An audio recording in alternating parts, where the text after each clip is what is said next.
മക്കളെ, ഇത് ഒന്നാം തരം നാട്ടുവൈദ്യം തൈലാണ്. ഈ തൈലത്തിന്റെ പ്രസക്തി എന്തൊക്കെയെന്ന് നിങ്ങൾക്കറിയോ? പഴയ കാലത്തൊക്കെ ഓരോ നാട്ടിലുണ്ടായിരുന്ന നാട്ടുവൈദ്യന്മാര്. ഈ നാട്ടുവൈദ്യന്മാരുടെ കഥ പറയുകയാണെങ്കിൽ എല്ലാവിധ അസുഖങ്ങൾക്ക് ഏകദേശം മരുന്നുകൊണ്ട് നമുക്ക് സാധിക്കുകയായിരുന്നു. ആ ഒരു മരുന്നും കുപ്പി വീട്ടിലുണ്ടെങ്കിൽ ഒരു രോഗം കണ്ടെടുക്കൂലായിരുന്നു. ഇന്ന് കാലം മാറി. പക്ഷെ നാട്ടുവൈദ്യന്മാർക്ക് ഇന്നും പ്രസക്തിയുണ്ട്.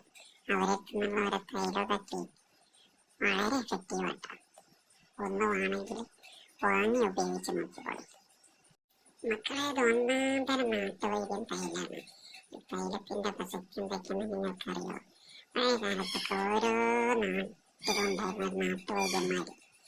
ഈ നാട്ടുവൈദ്യന്മാരുടെ കഥ പറയുകയാണെങ്കിൽ എല്ലാവിധ അസുഖങ്ങൾക്ക് ഏകദേശം മരുന്നുകൊണ്ട് നമുക്ക് സാധിക്കുകയായിരുന്നു. ആ ഒരു മരുന്നും കുപ്പി വീട്ടിലുണ്ടെങ്കിൽ ഒരു രോഗം കണ്ടെടുക്കൂലായിരുന്നു.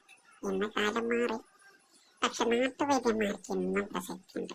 അവരെത്തുന്നുള്ള ഓരോ തൈലൊക്കെ വളരെ എഫക്റ്റീവാണ്. ഒന്ന് വേണമെങ്കിൽ വാങ്ങി ഉപയോഗിച്ച് നോക്കിക്കോളി.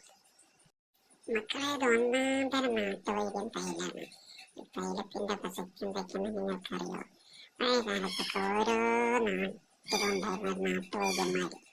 ഈ നാട്ടുവൈദ്യന്മാരുടെ കഥ പറയുകയാണെങ്കിൽ എല്ലാവിധ അസുഖങ്ങൾക്ക് ഏകദേശം മരുന്നുകൊണ്ട് നമുക്ക് സാധിക്കുകയായിരുന്നു. ആ ഒരു മരുന്നും കുപ്പി വീട്ടിലുണ്ടെങ്കിൽ ഒരു രോഗം കണ്ടെടുക്കൂലായിരുന്നു. ഇന്ന് കാലം മാറി. പക്ഷെ നാട്ടുവൈദ്യന്മാർക്ക് ഇന്നും പ്രസക്തിയുണ്ട്.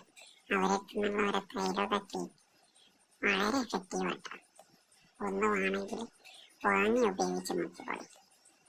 മക്കളെ, ഇത് ഒന്നാം തരം നാട്ടുവൈദ്യം തൈലാണ്. ഈ തൈലത്തിൻ്റെ പ്രസക്തി എന്തൊക്കെയെന്ന് നിങ്ങൾക്കറിയോ? പഴയ കാലത്തൊക്കെ ഓരോ